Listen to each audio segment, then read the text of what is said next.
Everybody. This video is walking you guys through your first essay assignment, and you guys have read a number of different texts from a couple of different authors as we look at the sort of early settlers of early America, what we call America at this time. So you've looked at how they kind of helped shape or influence what we now know as our quote-unquote American identity. So what you're going to do is choose one of the works that we read in this unit and develop a written literary analysis of that work using literary elements to guide your analysis. So this could be things like characterization, conflict, setting. Secondarily, you'll want to incorporate contextual elements related to the biography of the author or the larger historical situation. So what that means is what I do in the lectures is kind of similar to what you should be doing on the page. So in the lectures, you'll notice that I focus very heavily on analyzing the text as a piece of literature by looking at these different literary elements. So things like similes, imagery, characterization, syntax. And then secondarily, it's important to think about how the historical situation influences that work. So why is it important that Columbus focuses so heavily on for example, like he uses syntax, he uses the first person I a lot, right? Why is that so important given what we know about how he helped shape, early exploration of the Americas, and why is it important given what we know about his, appeals to Ferdinand and Isabella for funding and for his own safety and things like that.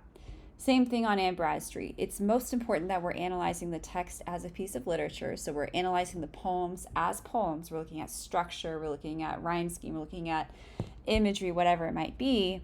But also she was the first published transatlantic poet, as we know. She was also a woman in, an early Puritan settlement. So why is that important? How does that identity or that experience help shape the poems and what we're reading in the poems, in this case, say the subject matter of motherhood or gender dynamics or relationships.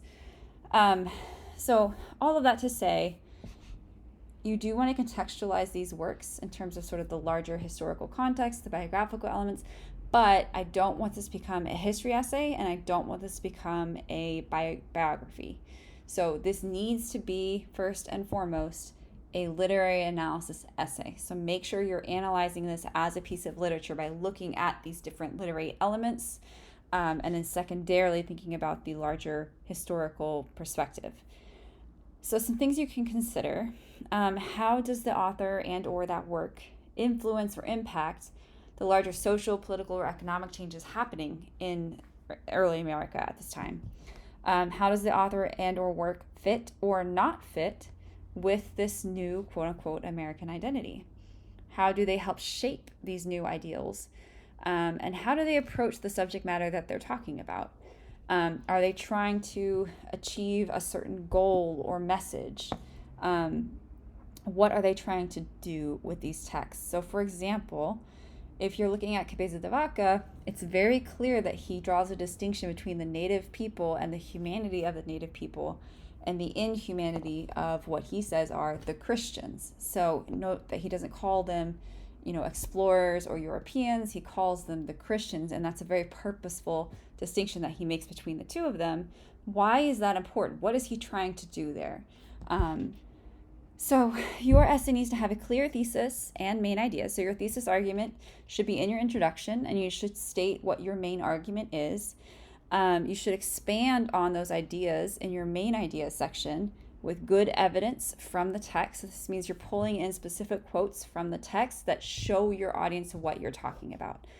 So, for example, if I am talking about Anne Bradstreet and the emotional language that she uses to describe the relationship between her and her husband, I'm going to pull in a quote from the poem that shows that to the audience as my evidence. If I am talking again about, say, Cabeza de Vaca and how he describes the native people with great humanity, I will pull in a quote or two that shows the audience some of those descriptions. So again, think about the literary element or elements you want to talk about. This is a short essay, so I wouldn't do maybe more than 3. But choose the things that you think are most interesting within the texts, and then make sure you're pulling in specific evidence from the text to show that to your audience. So your essay needs to be 2 to 3 pages in length, and it's due by Sunday, October 29th at 11:59 p.m. That means to the bottom of the second page at minimum. You can always write more than the 3 pages. You just can't write less. If you write less, you'll have points taken off. Make sure you're using proper MLA formatting. So that means your header in the top left, which is your name, the course and section number, the date, and the instructor's name, page numbers in the top right. Make sure you have a title. And then everything is 1-inch margins all around, Times New Roman, Cambria, Calibri, Arial font, 12-point font, and double spaced. Make sure you also include a bibliography. So it should have at least the work listed on it that you're analyzing.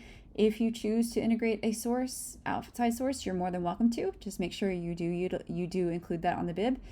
And no, the bib does not count as one of your pages, so make sure you don't count it towards that.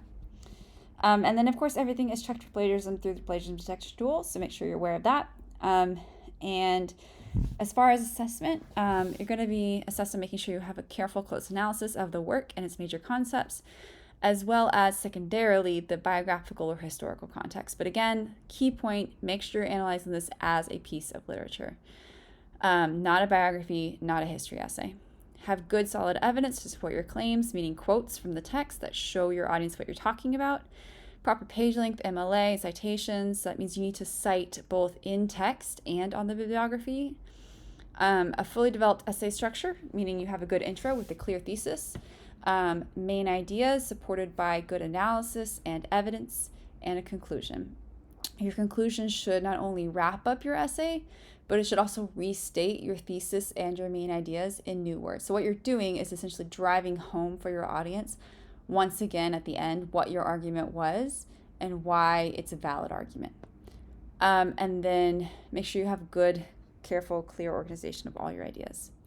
So some ideas that are helpful when writing this essay, you guys can do any number of things. You can analyze any number of literary elements from any of these works, but I would again suggest that you try and keep it maybe to 3 at most, because you want your argument to be narrow and focused and concrete.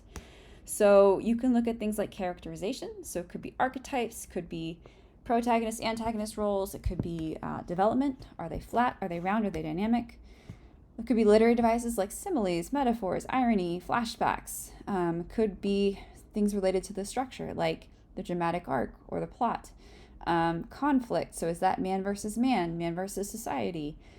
Solution, resolution, denouement. You could look at the point of view. Is it first person? Is it third person omniscient? Why does that matter? You could look at literary concepts like themes, motifs, allusions, symbols.